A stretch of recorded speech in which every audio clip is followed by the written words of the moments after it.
नमस्कार मित्रों, आज का विषय वही कल वाले विषय से आगे मैं बढ़ाऊंगा कि हम अपने बच्चों में सनातन संस्कृति का विकास कैसे करें।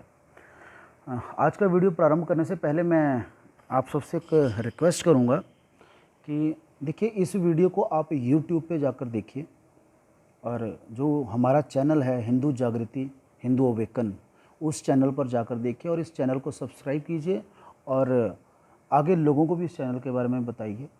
देखिए, हमारा मोटिव इस चैनल का कोई किसी तरह का करना, अपने लिए प्रसिद्धि प्राप्त करना या कोई करना पैसा इकट्ठा करना नहीं है। हमारा मोटिव ये है, देखिए, क्योंकि आपको जैसे मैंने पहले भी बताया कि हम श्री हनुमान सालासर हनुमान सेवा परिवार के नाम से सुंदरकांड का पाठ और संकीर्तन करते हैं। तो वहाँ पर कई लोग हमसे ये प्रश्न करते हैं कि जी, आप हमें पाठ के समय तो आप काफ़ी अच्छी चीज़ें बता रहे थे, लेकिन हमें सही तरीके से दिशा निर्देश कहीं से नहीं है कि हम अपने बच्चों में अपने संस्कृति का विकास कैसे करें।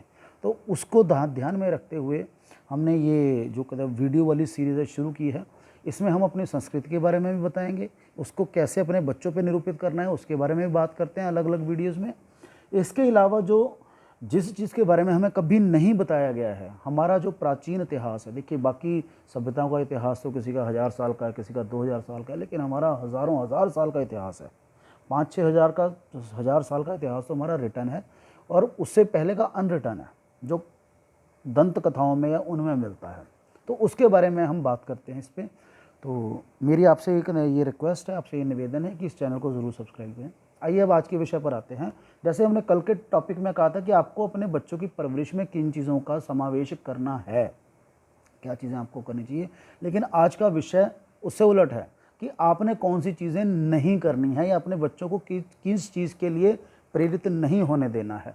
इसमें सबसे पहली चीज़ है हिंदू परंपराओं का विरोध। जैसे आपने देखा होगा कई जगह पर ये कहना बड़े ड्रामे चलते हैं कि हाँ जी, शिवलिंग पर जल क्यों चढ़ाया जाता है, या कहना व्रत क्यों रखे जाते हैं, अलाना है, फलाना है। देखिए, अपने बच्चों को और अपने आसपास वालों को एक चीज़ अवश्य सिखाइए कि हमारे जितने भी कर्म कांड हैं वो किसी न किसी रूप से वैज्ञानिक रूप से सिद्ध हैं और इनका प्रमाण हमारे वेदों में भी मिलता है। ठीक है जी, और उनका कुछ ना कुछ महत्व हमारे जीवन में है। इसलिए उनको हमारे ऋषि मुनियों ने बहुत सारे आविष्कार किए हैं, बहुत सारी चीज़ें हमें मंत्र दिए हैं, हमें परंपराएं दी हैं, हमें कुछ जीवन शैलियाँ दी हैं। उन्होंने बहुत ज़्यादा रिसर्च करने के बाद वो बनाई है और हिंदू धर्म में उसको निरूपित किया है। तो अगर कोई आपसे ये प्रश्न करे तो उसको सीधा मुंह पे उसके जवाब दीजिए कि ये हमारे धर्म का मामला है या मेरी अपनी आस्था का मामला है, मैं इसका जवाब आपको क्यों दूं। अगर आपको इसका जवाब चाहिए तो ढूंढो जाके, किंतु मेरी आस्था में बट्टा मत लगाइए, मेरी आस्था में रोड़ा मत अटकाइए। दूसरी चीज़ है अपने धर्म के प्रति सम्मान। अपने बच्चे को अपने धर्म का सम्मान करना सिखाइए। किस प्रकार? अगर देवी देवता दिखते हैं तो हाथ जोड़े, बड़े बुजुर्ग दिखते हैं उनके पाँव हाथ लगाए, कोई पुरोहित आ रहा है, कोई ब्राह्मण दिखता है, उसके पाँव हाथ लगाने की बच्चे में आदत डालिए। अपने श्लोक बच्चों को, जो मैंने पिछले वीडियो में आपको कुछ बताए हैं, कुछ मिनिमम श्लोक हैं जो अपने बच्चों को सिखा सकते हैं डे टू डे के लिए, वो अवश्य अपने बच्चे को याद करवाएं। और इसके साथ साथ आजकल की फिल्मों में हिंदू धर्म के बारे में जो कुछ गलत सलत दिखाया जाता है, पिछले करीबन 40-45 साल से ये चीज़ चल रही है, उसके बारे में अपने बच्चों को प्रॉपर ज्ञान दीजिए, नॉलेज दीजिए। कैसे, मैं आपको बताता हूँ। आपने देखा होगा कि जो हमारी पुरानी फिल्में होती थी, 60-70 साल पुरानी आज़ादी के टाइम की जो फिल्में हैं, उनमें आपको केशव, माधव, गिरधारी, रघुपति राघव, राम, माँ दुर्गा, इन सब के वर्णन मिलते हैं। जो भजन भी होते हैं उनमें भी इनके साक्षात नाम हैं। फिल्मों में जितने कैरेक्टर होते हैं वो हिंदू कैरेक्टर होते थे और हर एक फिल्म में लगभग कम से कम एक न एक भजन या आरती अवश्य होती थी। किंतु करीबन 40-45 साल पहले ये परंपरा लगभग 75-76 के बाद धीरे धीरे बदलने लगी है। आपने उस फिल्मों में देखा होगा कि अक्सर उन फिल्मों में जो ब्राह्मण है वो चोर, लंपट, झूठा है, नौटंकी करने वाला है, प्रपंच करने वाला है, और कोई दूसरे धर्म वाला बड़ा साधु संत सच्चा आदमी है जो अपने धर्म के प्रति बड़ा ईमानदार है और वैसे भी आम जीवन में बड़ा नेक दिल है। अपने बच्चों को इस वितृष्णा से बाहर निकालिए। हिंदू ऐसा नहीं होता। आपने देखा होगा हिंदू वाकई दुनिया में सबसे ज़्यादा सहिष्णु है, जिसने सब धर्मों का सम्मान करना सीखा है। दूसरे धर्म कभी हिंदू धर्म का सम्मान नहीं करते। तो बच्चे को इस चीज़ के बारे में अवश्य बताइए, और अगर बच्चा ऐसी कोई फिल्म देखता है उसको देखने से रोकिए।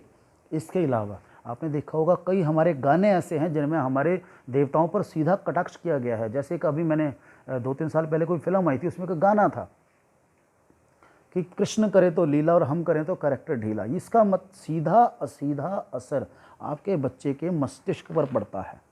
ऐसे बच्चों को ऐसे गाने सुनने से भी रोकिए और इन गानों का विरोध करना भी सीखिए, क्योंकि ये आपके धर्म का सीधा सीधा अपमान है।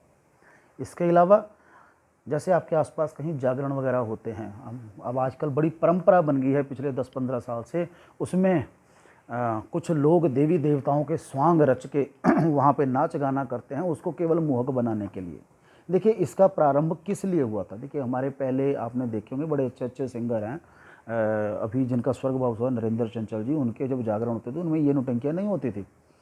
क्यों? उनकी आवाज़ में दम था, उनकी भक्ति में दम था। लेकिन आजकल के जो सिंगर हैं उनमें दम तो है नहीं, मेहनत तो वो करते नहीं हैं, तो अपने उस जागरण को रोचक बनाने के लिए वो ये स्वांग करते हैं, और लोगों ने धीरे धीरे इसमें अपनी आस्था बढ़ा ली है। आपको पता होना चाहिए 2-3 साल पहले सुप्रीम कोर्ट ने यह ऑर्डर दे दिया है कि अगर कहीं पर किसी हिंदू देवी देवता का स्वांग रचकर कोई कुछ गतिविधि कर रहा है तो आप उसके खिलाफ थाने में रिपोर्ट कर सकते हैं, आप उसको बंद करवा सकते हैं। अवश्य आप इस विषय पर कदम उठाइए। आपने देखा होगा आपके गली मोहल्लों में लोग बड़ा कुछ बन के आते हैं, कोई काली का रूप लेके आ जाता है, कोई हनुमान जी बन के आ जाता है, तो उसकी छानबीन अवश्य कीजिए, क्योंकि आजकल तो कुछ दूसरे धर्म के लोग भी साधु बाबा बन के हमारे आसपास घूम रहे हैं। उनके कई प्रयोजन हैं, अपना पेट भरना, रेकी करना, हिंदू घरों में तांग झांक करना, उसके बड़े प्रयोजन निकलते हैं। तो इस विषय पर अपनी आवाज़ अवश्य उठाएं।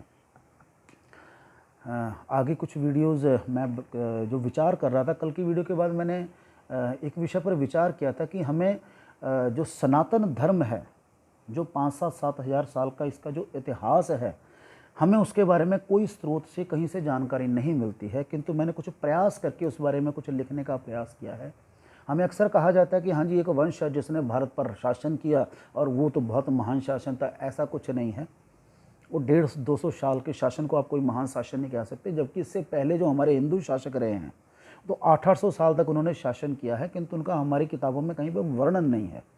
तो मैं इस विषय पर एक सीरीज़ बनाने की सोच रहा हूँ।